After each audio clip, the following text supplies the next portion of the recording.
Assalamualaikum warahmatullahi wabarakatuh. Selamat datang kembali dalam perjalanan kita mendalami kecakapan finansial yang sesuai dengan tuntunan syariat.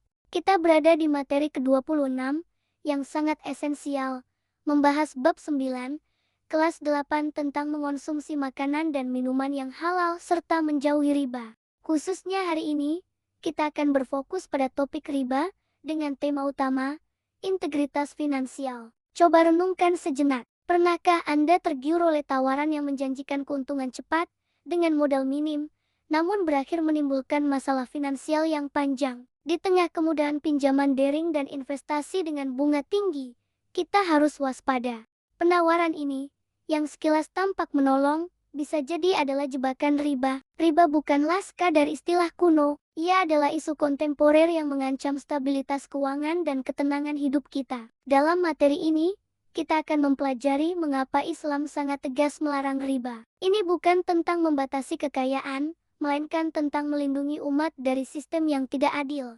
Lalu, apa itu riba? Secara bahasa, riba berarti tambahan atau kelebihan. Namun, dalam istilah syariat Islam, riba merujuk pada tambahan nilai yang disyaratkan dalam transaksi utang piutang atau tukar-menukar barang ribawi tertentu yang tidak memenuhi kaidah yang telah ditetapkan. Intinya, riba adalah mengambil keuntungan atas pinjaman pokok tanpa adanya risiko bisnis yang dibagi secara adil. Inti masalahnya terletak pada ketidakadilan fundamentalnya. Riba menyebabkan si kaya semakin kaya tanpa perlu bekerja keras, sementara yang miskin semakin terpuruk dan terjerat dalam lingkaran utang yang berbunga majemuk. Inilah mengapa hukum riba dalam Islam adalah haram mutlak.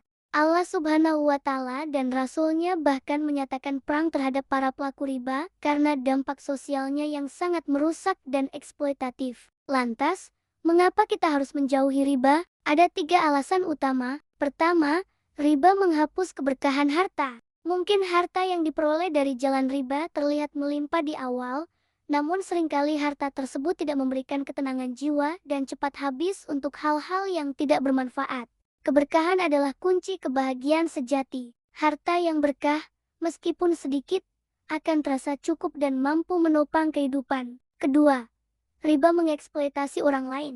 Riba tidak mengenal rasa empati dan hanya peduli pada keuntungan sepihak. Ia mengambil untung dari kesulitan orang lain, memeras mereka yang sedang membutuhkan. Ini bertentangan total dengan prinsip tolong-menolong dan keadilan dalam Islam. Ketiga, riba memiliki dampak serius di akhirat.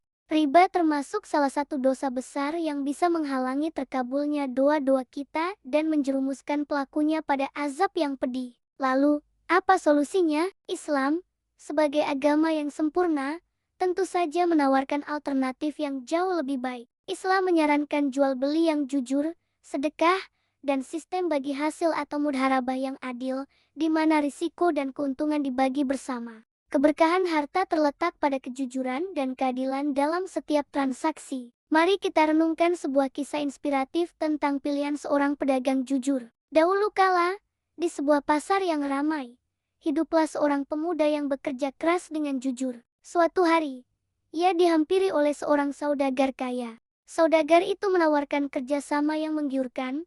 Pemuda itu hanya perlu meminjamkan modal dengan bunga yang sangat tinggi kepada para pedagang kecil yang sedang kesulitan finansial. Keuntungan yang dijanjikan fantastis, dan ia tidak perlu bersusah payah berdagang. Namun, pemuda ini teringat pesan mendalam dari gurunya.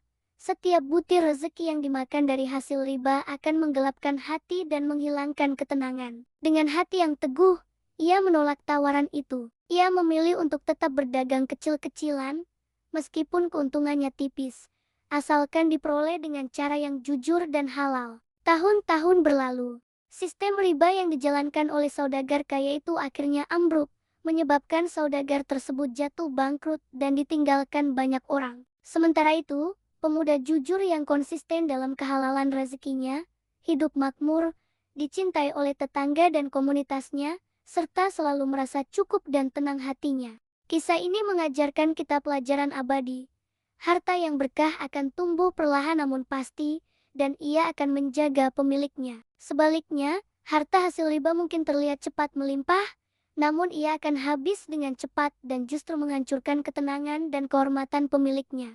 Sebagai penutup, Ingatlah bahwa masa depan finansial dan spiritual Anda ditentukan oleh sumber rezeki yang Anda masukkan ke dalam kantong Anda hari ini. Jadilah generasi yang cerdas finansial, yang mampu membedakan mana rezeki yang suci dan mana yang beracun. Pilihlah jalan yang berkah.